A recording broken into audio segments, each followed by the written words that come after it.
Por otra parte, yo les había pedido el domingo, les había sugerido que leyeran unos cuantos capítulos, no sé si los leyeron, del libro del profeta Ezequiel, el capítulo 37, 38 y 39. Perfecto, muy bien. Veo que han hecho la tarea. Vamos a orar un momentito en esta tarde y presentar este estudio de la palabra del Señor en oración, pidiendo como siempre su dirección. Espero que podamos aprender con este tema de profecías. Hay que tener pues prudencia, porque aunque si bien es cierto que tenemos muchísimos detalles en la Biblia que nos informan acerca de los acontecimientos finales, hay cosas que como todavía no han sucedido, pues no podemos tal vez categóricamente afirmar que van a ser así, ¿verdad? Pero por lo menos tener una base y más o menos saber qué es lo que el Señor nos está tratando de enseñar en estos tiempos en los que estamos viviendo. Señor, te damos muchas gracias por esta oportunidad nueva que nos das de estudiar tu palabra. Te pedimos que nos des sabiduría para poder exponerla, para poder entenderla, y que tu Espíritu Santo sea el encargado de darnos la luz necesaria, la sabiduría necesaria para poder comprender estos mensajes tan importantes que tú has dejado en tu palabra para tu pueblo. Ayúdanos, Señor, y abre nuestro entendimiento. Te lo pedimos en el nombre precioso de Jesús. Amén y amén. Pedirles también, por favor, que vean la información que les he mandado en esta tarde al grupo de WhatsApp de la iglesia. Si alguien no está en el grupo, pero quiere recibir ese estudio, esa reflexión acerca de lo que representó en su día la fiesta de Purim, que se está celebrando en estos días nuevamente en Israel. Yo hace años ya di una explicación acerca de esos nombres, ¿verdad?, que aparecen a la derecha en las Biblias en hebreo y unas palabras a la izquierda, y cómo hay unas letras pequeñitas y unas letras grandes en comparación con otras, todo lo que eso representa. Y les mandé esta tarde ese artículo porque no tiene desperdicio, es muy interesante. Solamente unos pequeños detalles para despertar el interés, para que vean o para que lean, mejor dicho, ese documental o esa información. La fiesta de Purim se llevó a cabo en los días de la reina Esther, ¿verdad?, y del rey Asuero. En estos días se lee todo el libro de Esther, volviendo a recordar la historia de cómo Dios salvó del exterminio, de la destrucción a todo el pueblo de Israel. Veis que el enemigo siempre quería más y más, ¿verdad? En un principio un hermano mató a otro, pero no fue suficiente. Más adelante vemos cómo el enemigo intenta, mezclar a la raza humana con aquellos engendros espirituales, ¿verdad?, con aquellas deformaciones terribles que produjeron la ira de Dios y tuvo que finalmente mandar el diluvio. Vemos más adelante cómo el faraón no se conformaba con matar a uno, sino con matar a todos los niños. Pero en el libro de Esther lo que vemos es que el diablo quiso ir un paso más allá, y lo que puso en el corazón de un perverso llamado Amán era la exterminación, la aniquilación total del pueblo de Israel, incluido hombres, mujeres, niños, ancianos, etc. El Señor intervino de una forma milagrosa, y esa liberación, ese milagro se recuerda todos los años en una fiesta que, repito, se está celebrando en estos días y que se llama la fiesta de Purim. La palabra Purim viene de la palabra pur, que significa suerte. Purim es suertes, como se echó suerte sobre el pueblo de Israel, y el Señor, pues una vez más, protegió sobrenaturalmente a ese pueblo. Cuando se produce una matanza de los enemigos que querían destruir al pueblo de Israel, el rey Asuero, que es el marido de la reina Esther, le dice: hoy han muerto 500 hombres y los 10 hijos de Amán. ¿Tiene alguna petición más la reina? Y la reina, su esposa Esther, dice: quiero que mañana a los 10 hijos de Amán, que ya estaban muertos, los cuelguen en la horca. Y de ahí hay toda una explicación de esa palabra mañana, de cómo hay momentos en la que la reina Esther dice que se dirigía al rey Asuero, incluso mencionándolo por nombre, pero hay otros momentos en los que simplemente menciona la palabra rey, dando a entender de que le hacía la petición al rey, al Señor Dios Todopoderoso, y vemos cosas muy interesantes de cómo no hace mucho tiempo atrás ahorcaron también a otras 10 personas, y ese artículo que les he mandado esta tarde, yo ya lo había leído hace años, lo conocía, de hecho, les expliqué el tema de los números, de las letras en el libro de Esther, pero quiero que lo lean porque es muy interesante y una vez más se demuestra la credibilidad de la Biblia. La Biblia es un libro matemáticamente perfecto que se adelanta en el espacio y en el tiempo, no solamente dándonos información de cosas que ocurrieron, sino de cosas que ocurrieron, pero que tienen un reflejo y una repercusión en el futuro. Y es muy interesante ese artículo y me gustaría de verdad que lo leyeran con detenimiento. Yo se lo mandé, ya digo, al grupo de WhatsApp, pero si alguien lo quiere tener y no está en el grupo, pues me das tu teléfono y yo te lo mando sin ningún problema, ¿de acuerdo? Nosotros nos vamos al libro de Ezequiel. Ezequiel era un sacerdote que había sido llevado cautivo a Babilonia. Ustedes saben que las tribus del norte que formaron un país y adoptaron el nombre Israel y decidieron que Siquén, la actual Nablus, fuera la capital del reino del norte, fue arrasado tiempo antes de que Nabucodonosor decidiera atacar las tribus del sur. Las tribus del sur, cuando hablo de las tribus del sur, me refiero a la pequeña tribu de Benjamín y a la tribu de Judá, que permanecieron un siglo y pico más en el territorio de Israel. También fueron sacadas de la tierra, fueron llevadas al cautiverio por Nabucodonosor 70 años y estas dos tribus después retornan. Y ese retorno, todo lo que hicieron, la reconstrucción del templo, de la ciudad, de las murallas, etcétera, pues se nos relata en el libro de Esdras y en el libro de Nehemías, que algunos creen que era un solo libro, no dos como tenemos nosotros en nuestras Biblias, el libro de Nehemías y el libro de Esther. Se creen que los dos formaban un solo tomo, un solo libro. Pero bueno, independientemente de eso, vemos que Ezequiel está en el cautiverio y él estando en Babilonia, el Señor le revela una serie de cosas acerca de su pueblo. A través de una serie de sueños, de visiones, le muestra el retorno del pueblo de Israel, cómo volverían, y la ciudad de Jerusalén volvería otra vez a ser habitada, etcétera, etcétera.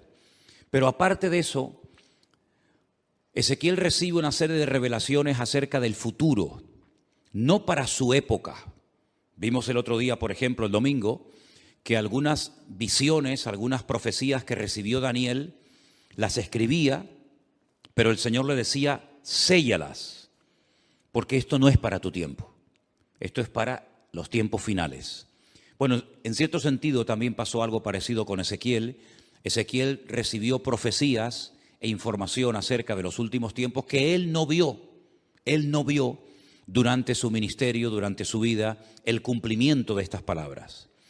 El capítulo 38 y 39 de Ezequiel, digamos que van unidos, porque el 39 es una prolongación de lo que comienza a revelarle el Señor a Ezequiel. Y el capítulo comienza diciendo así: vino palabra de Dios diciendo, hijo de hombre. Esta expresión, hijo de hombre, es la forma como el Señor se dirigía y llamaba siempre al profeta Ezequiel.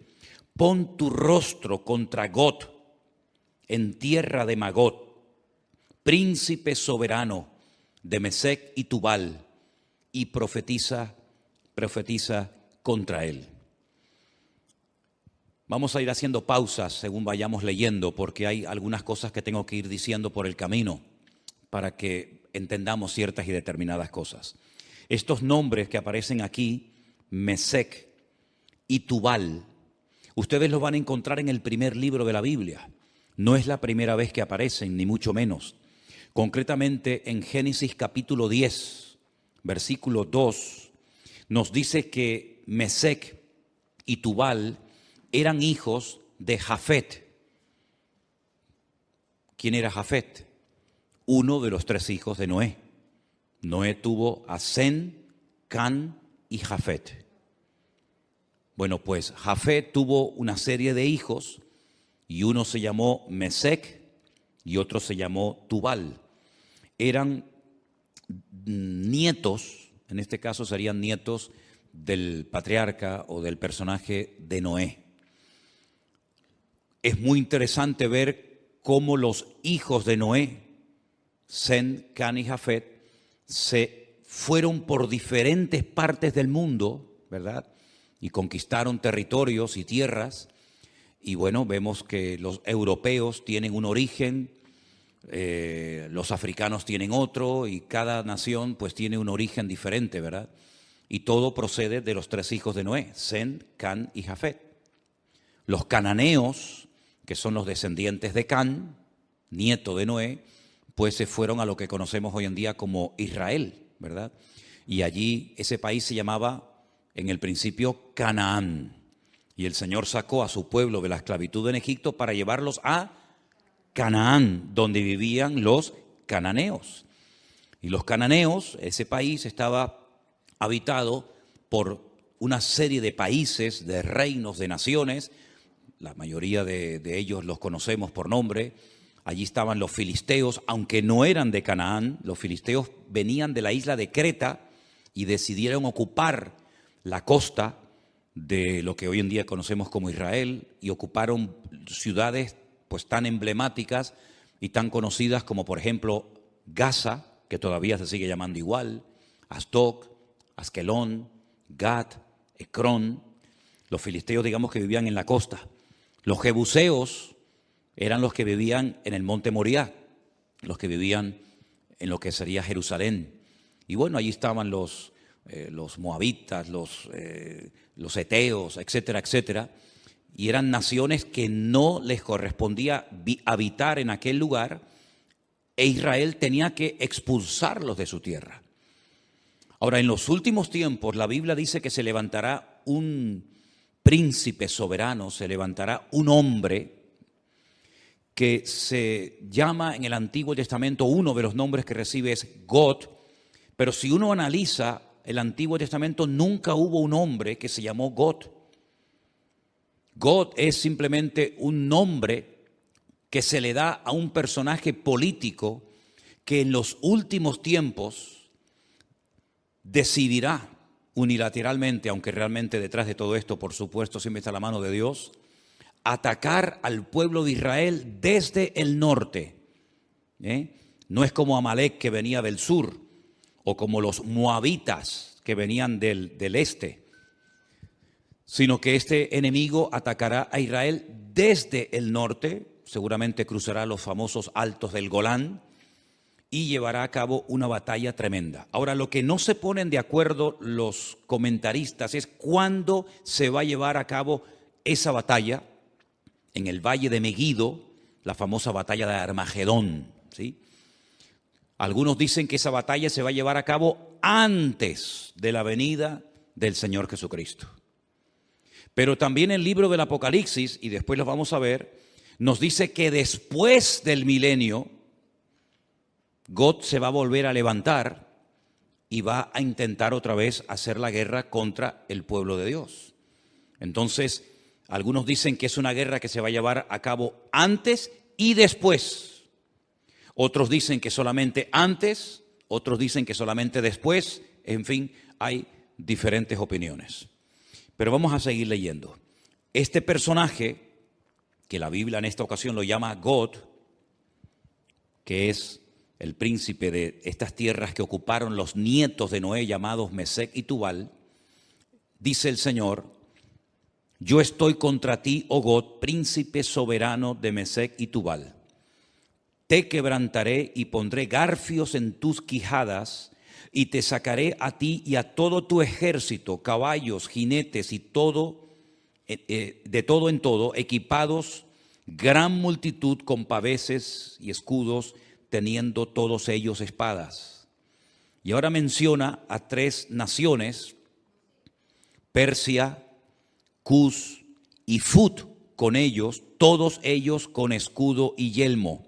Gomer y todas sus tropas, la casa de Togarma, de los confines del norte y todas sus tropas, muchos pueblos contigo. Es decir, Gog, digamos que es el líder, el representante, el que aglutina a un montón de naciones que lo van a apoyar con el objetivo de subir y atacar al pueblo de Israel. Ahora, estas naciones que se mencionan en el versículo 5, Persia, Cus y Fut, ustedes tienen que saber de quiénes se trata, para que sepan qué naciones en los últimos tiempos se van a juntar a estos ejércitos, ¿verdad?, internacionales, con el objetivo de atacar al pueblo de Israel. En cierto sentido es como una especie de confederación, es un montón de naciones que se juntan. No es la primera vez que muchas naciones se juntan para atacar a un enemigo en común. Por ejemplo, en la Segunda Guerra Mundial se juntaron muchas naciones para atacar a los nazis, que en aquel momento eran los que estaban, digamos, controlando Europa. Durante la famosa Guerra de los 6 días y otras guerras que se han llevado a cabo en este último periodo en Israel, ha habido muchas naciones árabes que se unieron para pelear contra Israel. No es nada nuevo, ¿verdad? Son naciones que entre ellos se pelean, entre ellos tienen también sus discrepancias, pero como tienen un enemigo en común, que en este caso es Israel, y todos quieren tomar parte de la ciudad de Jerusalén, se unen para pelear como si fueran un solo ejército. Pero realmente no es un solo ejército, sino son muchos ejércitos, muchos soldados que se juntan con un objetivo en común. El versículo 5 habla de Persia. Persia es el país de Irán. Ustedes saben que hasta el otro día a Irán se le conocía como Persia. Así que los iraníes no son árabes, son de origen persa. Así que Irán, qué curioso, ¿no? Se está hablando últimamente mucho acerca de este país. Irán también apoyará a Gog con el objetivo de atacar y destruir al pueblo de Israel. Así que ya tenemos identificado quiénes son los persas. Cus es un país de África, Etiopía. Ustedes saben que Moisés fue criticado por su propia hermana Miriam porque se casó con una mujer cusita.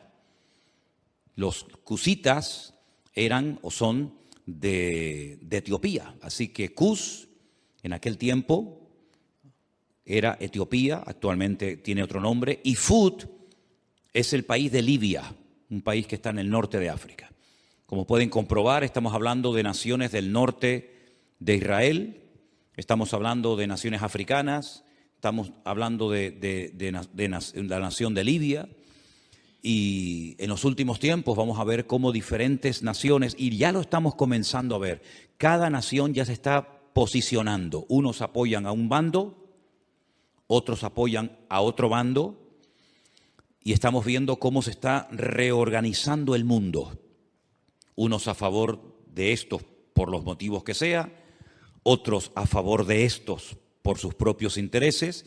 Pero vamos a ver en los últimos tiempos cómo van a ocurrir cosas muy rápidos en la economía y en otras circunstancias, que lo que van a hacer es que cada país, por pequeño o grande que sea, por influyente o poco influyente que sea, va a buscar dónde acomodarse, a quién apoyar y bajo qué paraguas me pongo. Si bajo el paraguas de Oriente, bajo el paraguas de Occidente, y estamos viendo, solamente hay que ver un poquito los medios de comunicación y conocer un poco de la Biblia para darnos cuenta cómo el mundo se está reubicando, ¿verdad? Y vamos a ver cosas muy interesantes. Así que esas 3 naciones ya las hemos identificado. Después, más adelante, pues a lo largo del capítulo, vemos cómo esta batalla se va a llevar a cabo en ese valle que hemos estado recientemente visitando, un valle realmente precioso, el valle de Megiddo. Un valle inmenso. Se va a llevar a cabo una batalla como jamás en la historia se ha llevado ninguna batalla. El hombre parece que no aprende. Cuando terminó la Primera y la Segunda Guerra Mundial, muchas personas dijeron, bueno, después de estos conflictos ya hemos aprendido que en una guerra nadie gana, sino que todos pierden. Por lo tanto, no tiene ningún sentido que los pueblos, que las naciones se sigan enfrentando la una con la otra, pero vemos que el hombre no aprende. Vemos que de vez en cuando salta por algún sitio, salta por algún otro lugar. Esa batalla va a ser tan terrible, tan terrible. No vamos a leer los 2 capítulos porque ya ustedes los han leído, pero el objetivo de todo esto es que Dios va a permitir, Dios va a atraer a todas estas naciones que odian al pueblo, al Estado de Israel, para que Él demuestre su poder y quede definitivamente claro de una vez por todas que Él es el Rey de Reyes y el Señor de los Señores, y que a su pueblo nada ni nadie lo puede destruir. Todos los imperios, y podríamos hacer una lista enorme, todos los imperios, todos los países, todas las naciones que han intentado con todas sus fuerzas destruir al Estado de Israel, prácticamente o han desaparecido o no son prácticamente nada en el tiempo presente. Miren ustedes, por ejemplo, el imperio egipcio, no queda absolutamente nada de él, los babilónicos, los persas, los medos, los griegos, los romanos, diferentes imperios que a lo largo de la historia se propusieron arrasar a este pueblo, porque este pueblo no solamente es un pueblo, no solamente son personas, sino que representa una serie de valores, una serie de principios y sobre todo representa que hay un Dios detrás de esa nación, que hay una Biblia, que hay una palabra de Dios detrás de esa nación, y lo que el enemigo no quiere bajo ningún concepto es que Dios sea reconocido como el soberano de todas las naciones de la tierra. Ahora bien, cuando termine esa batalla tremenda en el Valle de Megiddo, sí me gustaría leer a partir del versículo 4 del capítulo 39, donde dice: sobre los montes de Israel caerás tú y todas tus tropas, y los pueblos que fueron contigo, a aves de rapiña de toda especie y a las fieras del campo te he dado por comida. Es muy interesante cuando estuvimos recientemente ahora, hace unas semanas en Israel, que la ruta migratoria más importante de aves en Europa pasa por el Valle de Megiddo. El año pasado pasaron 2 billones con B, 2 billones de aves migratorias por el Valle del Jordán, cruzando todo el Valle de Megiddo y viniendo cigüeñas, águilas y un montón de aves a Europa y al norte de África, huyendo del frío en las rutas migratorias. Hay un ave de rapiña que son los milanos, que parece como si fuera un águila, que tienen la cola como en forma de horquilla, que en España estaba prácticamente extinguido. Nosotros hemos visto a centenares y a centenares de milanos, que son como un aguilucho grande, revoloteando en el Valle del Jordán hasta hace unas semanas atrás. Es muy interesante ver cómo las aves de rapiña, que tienen su ruta migratoria por ese valle, dice que son llamadas para que coman las carnes de reyes, de príncipes, de soldados, de generales, de comandantes que van a intervenir en ese campo de batalla. Es realmente interesante. Sobre la faz del campo caerás, verso 5, porque yo he hablado, dice Jehová el Señor. Enviaré fuego sobre Magog y sobre los que moran con seguridad en las costas, y sabrán que yo soy el eterno Dios. Haré notorio mi santo nombre en medio de mi pueblo Israel, y nunca más dejaré profanar mi santo nombre, y sabrán las naciones que yo soy Jehová, el Santo de Israel. He aquí viene y se cumplirá, dice Jehová el Señor, este es el día del cual yo he hablado. Los moradores de las ciudades de Israel saldrán y encenderán y quemarán armas, escudos, paveses, arcos, saetas, dardos de mano y lanzas, y los quemarán en el fuego 7 años.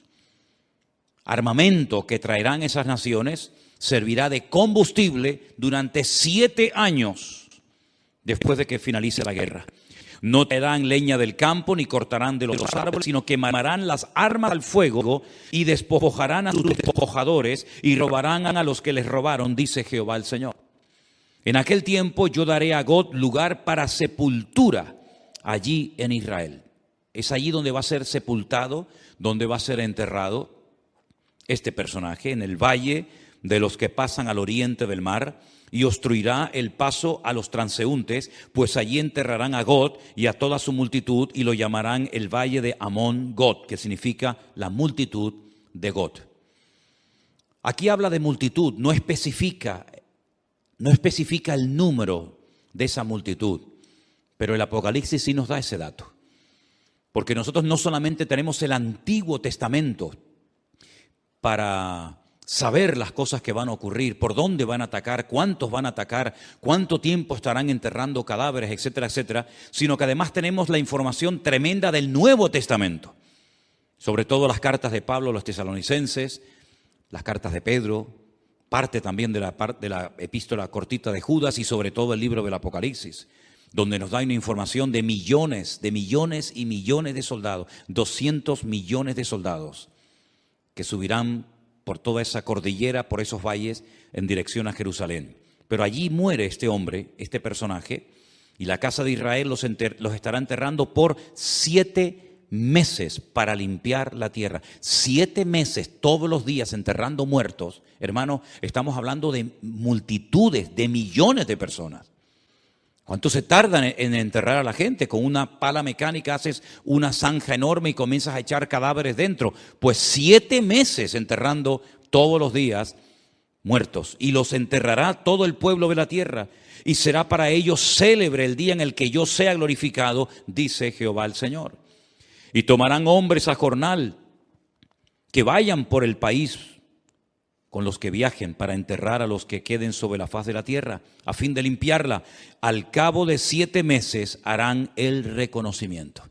7 años quemando el armamento, 7 meses enterrando cadáveres, y pasarán los que irán por el país, y el que vea los huesos de algún hombre pondrá junto a ellos una señal, hasta que los entierren los sepultureros en el valle de Amón Gog. También el nombre de la ciudad será Amona, y limpiarán la tierra. Y tú, hijo de hombre, así dice el Señor, di a las aves de toda especie. Les recuerdo, 2 billones de especies de aves pasaron el año pasado por ese valle.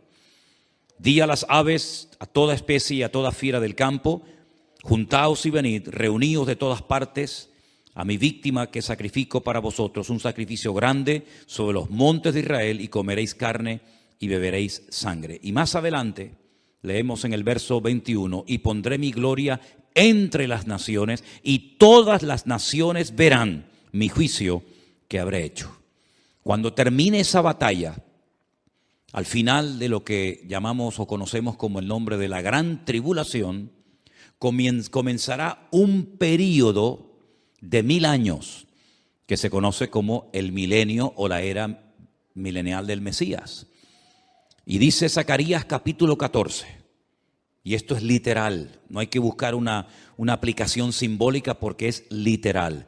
Y las naciones que hubieren sido salvas, no es que se hayan convertido, sino que se salvaron de la muerte en esta batalla tremenda, tendrán que subir todos los años a Jerusalén a celebrar la fiesta de los tabernáculos.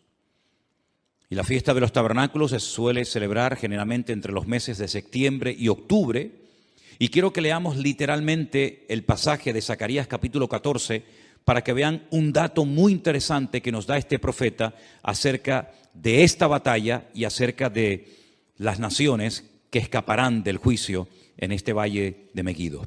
En Zacarías, el capítulo 14, dice así, a partir del verso 1.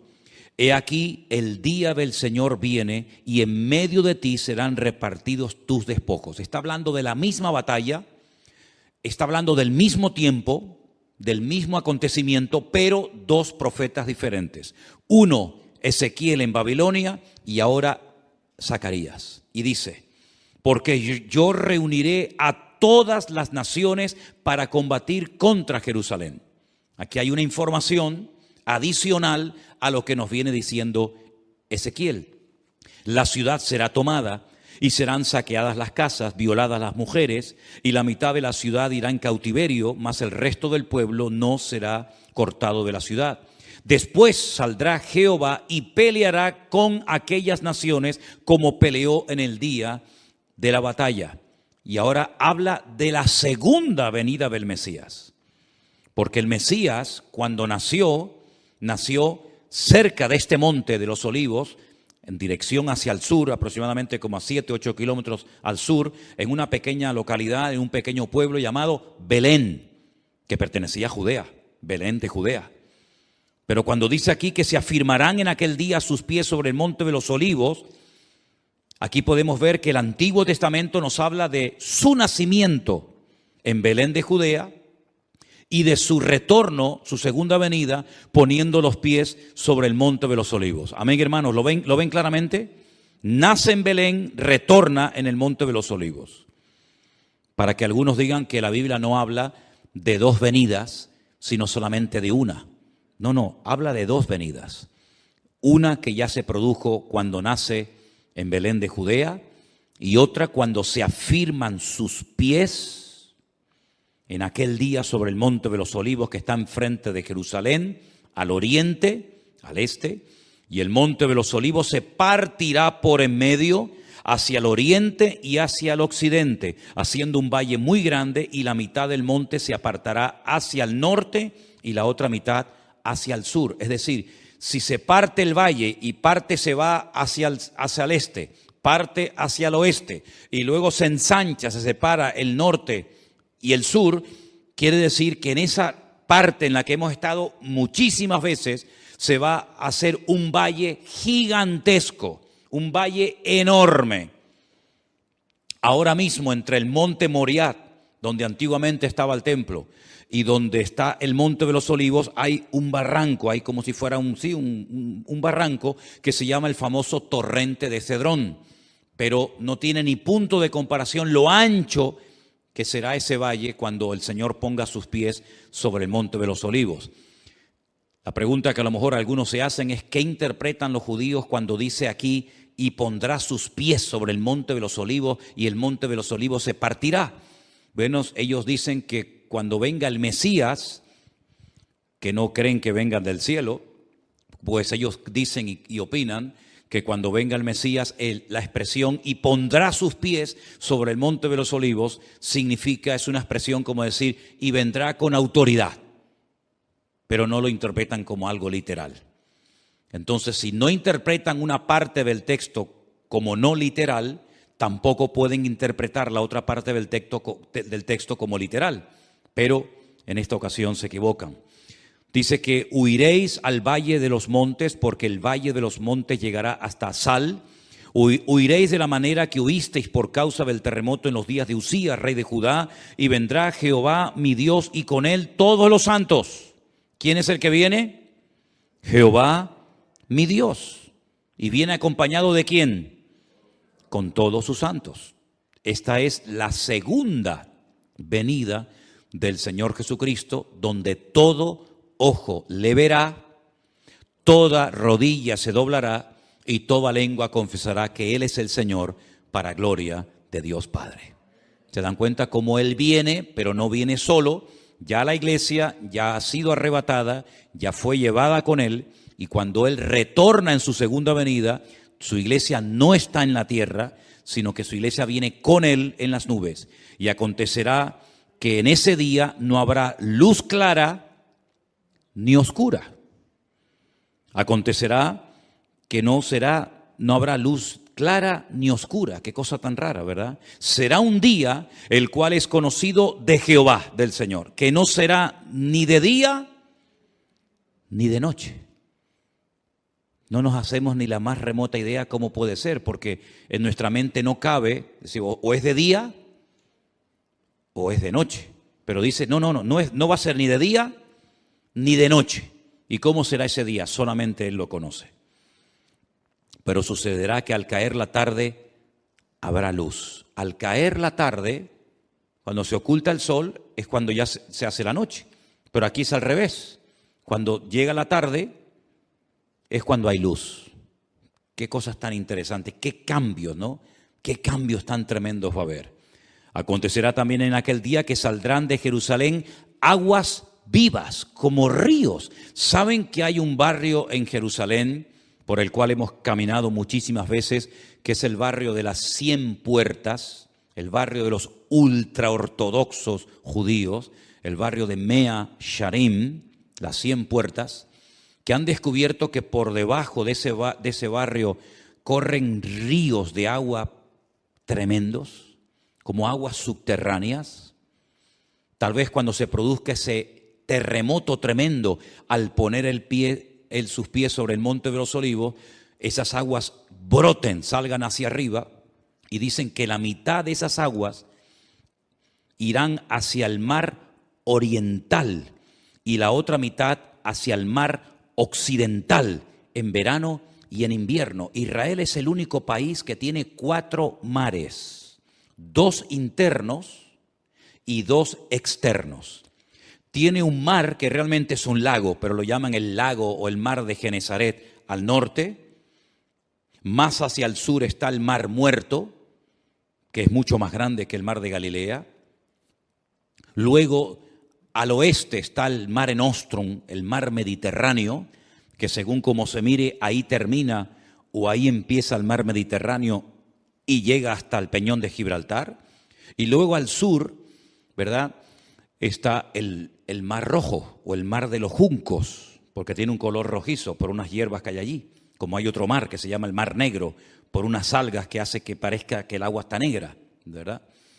Y dice que hay aguas de Jerusalén que llegarán y entrarán en el mar Mediterráneo, y otra parte de las aguas entrarán en el mar Muerto, y Jehová será rey sobre toda la tierra, y en aquel día Jehová será uno, y uno su nombre, ¿verdad? No se le va a llamar de diferentes maneras, sino que uno será su nombre, tendrá un solo nombre.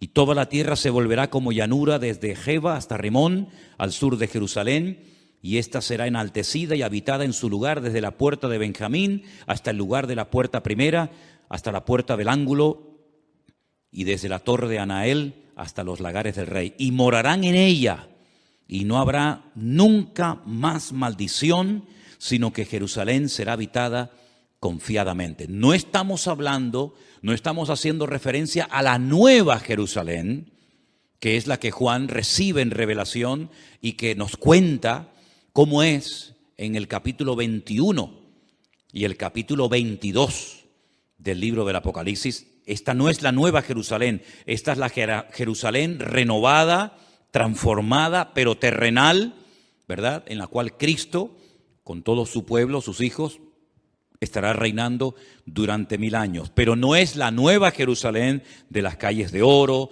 las puertas de perla, etc. Pero se vivirá en esa ciudad. Y esta será la plaga con la que herirá Jehová o el Señor a todos los pueblos que pelearon contra Jerusalén. Eso no lo dice Ezequiel. Ezequiel dice que las tropas de Gog, o del anticristo, si lo prefieren así, quieren atacar y destruir Israel, pero dice que morirá, que será enterrado en Israel, pero no dice cómo morirán las personas en el campo de batalla. Pero Zacarías sí recibió el dato, la revelación de cómo morirían. Dice que será como una especie de plaga.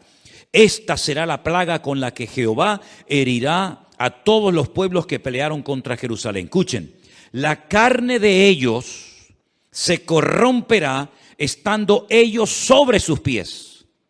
Están de pie, no están sentados ni acostados, están de pie, peleando, batallando. Se consumirán en las cuencas sus ojos y la lengua se les deshará en su boca.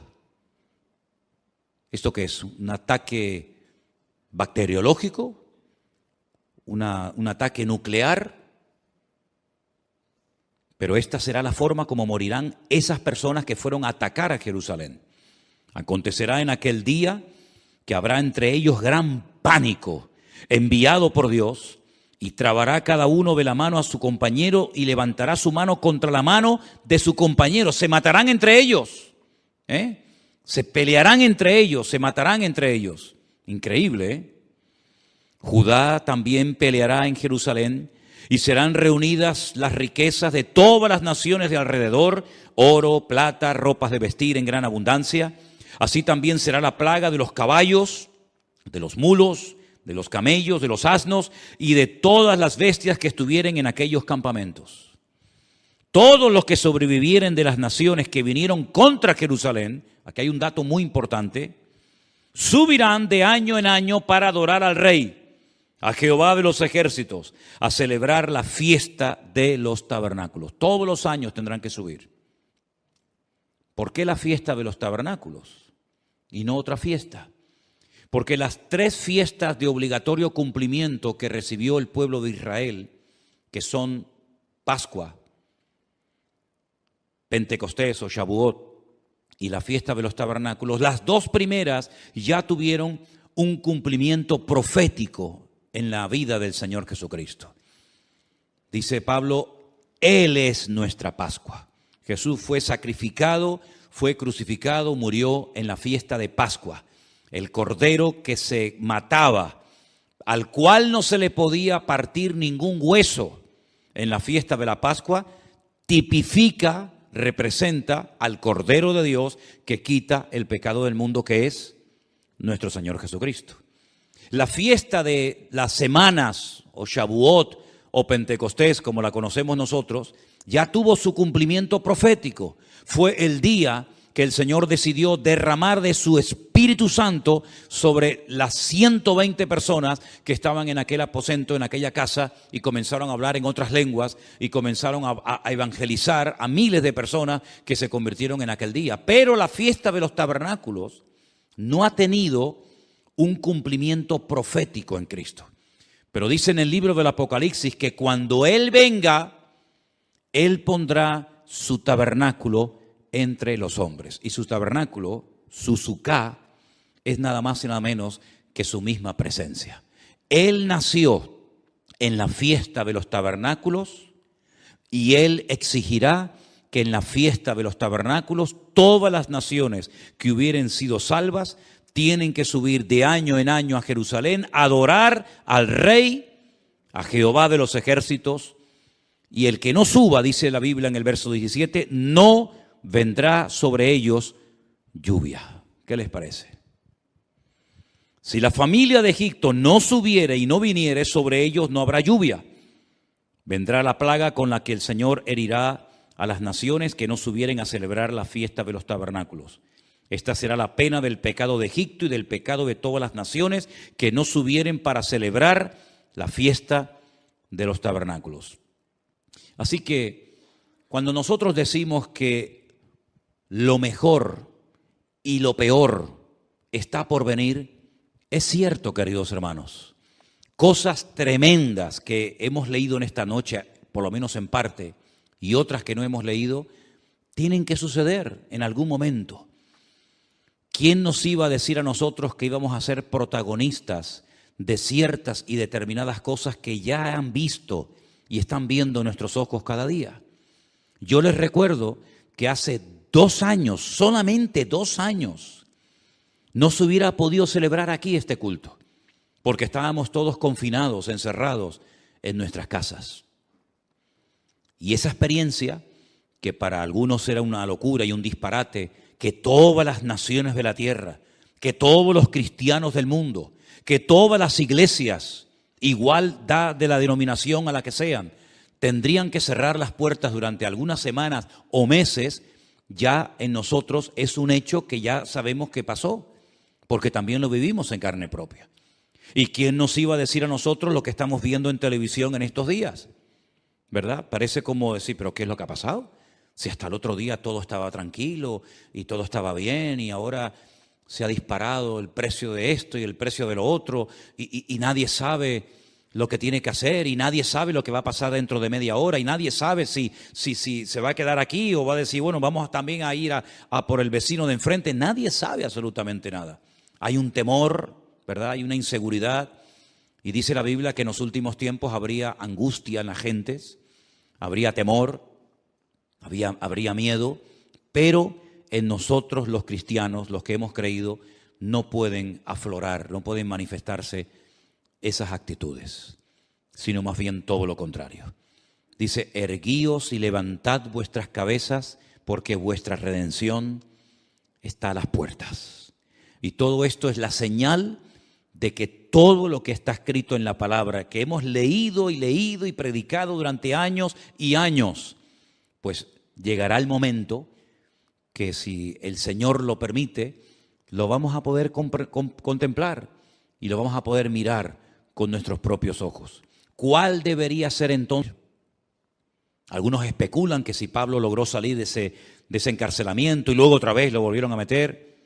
Me da exactamente igual. Lo que está bien claro es que esta carta, junto con otras 3 más, se escribió desde una cárcel en Roma, que no era una cárcel como las que vemos a veces en televisión, que ocupan los ricos o los poderosos, que parecen que son hoteles de 5 estrellas, sino una mazmorra sin luz, sin agua, con una comida seguramente malísima, con frío, donde él dice que todos le habían abandonado. Es increíble, ¿no? Un hombre que fue de una bendición tan grande para miles y miles de cristianos, y lo sigue siendo hasta nosotros hoy en día, ¿verdad? Y que lo dejaran solo. Dice, solo Lucas está conmigo. Nadie se quedó a su lado. Nadie. Incluso algunos se marcharon, hasta causándole problemas en el peor momento de su vida. Dice, pero el Señor estuvo a mi lado y me dio fuerzas y me libró de la boca del león, y me librará y me preservará para su reino celestial. Gloria a Dios. Y es ahí, en esa cárcel, solo, donde dice, regocijaos en el Señor siempre. Y por si no ha quedado lo suficientemente claro, otra vez lo repito, otra vez lo digo, regocijaos, que es mucho más que alegraos. Vuestra gentileza sea conocida de todos los hombres. El Señor está cerca. Fíjate cómo asocia la venida del Señor con el regocijo. Estamos como niños. Nos enfadamos, perdemos la paz, el equilibrio por cosas insignificantes, ¿verdad? Y nos derrumbamos y nos venimos abajo y parece como que nos han quitado el chupete y nos han quitado el juguete. Y lo que estamos pasando nosotros, ¿qué es lo que estamos pasando nosotros? Dígame. Veía unas imágenes tremendas de una chica joven en este país que está pasando este conflicto, a punto de parir, a punto de dar a luz. Yo decía, Dios mío, una chica joven a punto de parir, que sabe que si sale a la calle probablemente no regrese o no pueda llegar al hospital a tiempo. ¿Qué es lo que estamos pasando nosotros, hermanos? Nada, absolutamente nada. Y aún así, a veces nos quejamos. Y la Biblia dice, por nada estéis afanosos, sino sean conocidas vuestras peticiones delante de Dios, en toda oración, ruego, pero con acción de gracias. Siempre con las gracias por delante. Y la paz de Dios, que sobrepasa todo entendimiento, guardará vuestros corazones y vuestros pensamientos. Palabras de aliento, qué palabra de ánimo. Y después dice, por lo demás, hermanos, si esto no les llega, por si acaso esto se les queda corto, y dice, bueno, está bien, pero hay más. Todo lo que es verdadero, todo lo honesto, todo lo justo, todo lo puro, todo lo amable, todo lo que es de buen nombre, si hay virtud alguna, si algo digno de alabanza, en esto pensad. Cualquier pensamiento que no cumpla con estos requisitos, no lo admita, no le dé lugar ni a palabras, ni a pensamientos, ni a actitudes, ni a conversaciones que no sean honestas, que no sean de buen nombre, que no glorifiquen al Señor, ni un minuto de mi tiempo. Y termina diciendo, y lo que aprendisteis, y recibisteis, y oísteis, y visteis en mí, esto haced, y el Dios de paz estará con vosotros. La paz del creyente en este tiempo tiene que estar por encima de cualquier circunstancia, por encima de cualquier mala noticia, por encima de cualquier prueba. La paz del Señor guardará nuestros corazones y pensamientos en Cristo Jesús, Señor nuestro. ¿Cuántos dicen amén? No permitas que nada ni nadie te robe la paz de tu corazón. Si ves que la estás perdiendo, la paz, a lo mejor es que estás oyendo y viendo demasiado lo que no tienes que ver ni oír tanto. Y te hace falta más Biblia. Porque cuando falta paz es porque falta Biblia en tu corazón. Pero cuando hay abundancia de palabra, cuando hay abundancia de presencia del Señor y de su palabra en nuestras vidas, no hay lugar a la angustia, al desánimo, a la depresión. ¿Por qué? Porque yo sé en quién he creído. Y mi confianza está puesta 100% en el Señor. Y yo sé que me puedo regocijar y puedo tener paz y puedo dar gracia y puedo darle ánimo a los que están desesperados. Porque dicen que las consultas a los psiquiatras, a los psicólogos han aumentado porque la gente está como en un bucle y no saben cómo salir. Antes era la pandemia, ahora es no sé qué y mañana será no sé cuánto. Y siempre parece que salimos de una desgracia para meternos en otra. El mundo va así. Pero sin embargo nosotros los cristianos podemos cada mañana levantarnos y decir: Señor, es verdad, no tengo tanto dinero como tenía tiempo atrás. No tengo tal vez el trabajo que me gustaría tener. No tengo esto, no tengo lo otro, pero te tengo a ti. Y teniéndote a ti, lo tengo todo. Porque el Señor es mi pastor y nada me faltará. ¿Cuántos dicen amén? Cierra tus ojos en esta tarde, ahí donde estás. Repito, no permitas que nada ni nadie te robe la paz de tu corazón. Al Señor le costó la vida derramar su sangre en una cruz para que tú y yo hoy en el siglo XXI, con la que está cayendo, pudiéramos vivir en paz permanentemente. Y te doy gracias, Señor, porque tú nos das la paz no como el mundo la da, sino que la paz tuya es la verdadera, la auténtica, la genuina, la que anhela nuestra alma. Y en esta tarde, Señor, te damos gracias porque tú nos informas, tú nos adviertes, tú nos hablas claramente acerca de los acontecimientos finales, pero también nos enseñas y nos dices cómo tenemos que comportarnos en estos tiempos difíciles. Para que marquemos una diferencia y le demostremos al mundo que no te tiene que se puede tener paz en medio de la tormenta. Y podemos confiar en nuestro Dios, porque sabemos que todo esto es el cumplimiento de lo que los santos varones y profetas de Dios hablaron hace años, hace siglos. Señor, manténnos firmes en tu palabra, sin retroceder, sin tambalearnos, cada día más firmes, más seguros, sabiendo que tú estás con nosotros y que nada ni nadie nos podrá separar de tu presencia. Gracias te doy, Señor, en esta tarde por tu preciosa y bendita palabra. La atesoramos, la guardamos en nuestros corazones y te daremos a ti siempre toda la gloria y la honra. En el nombre de Jesús. Amén.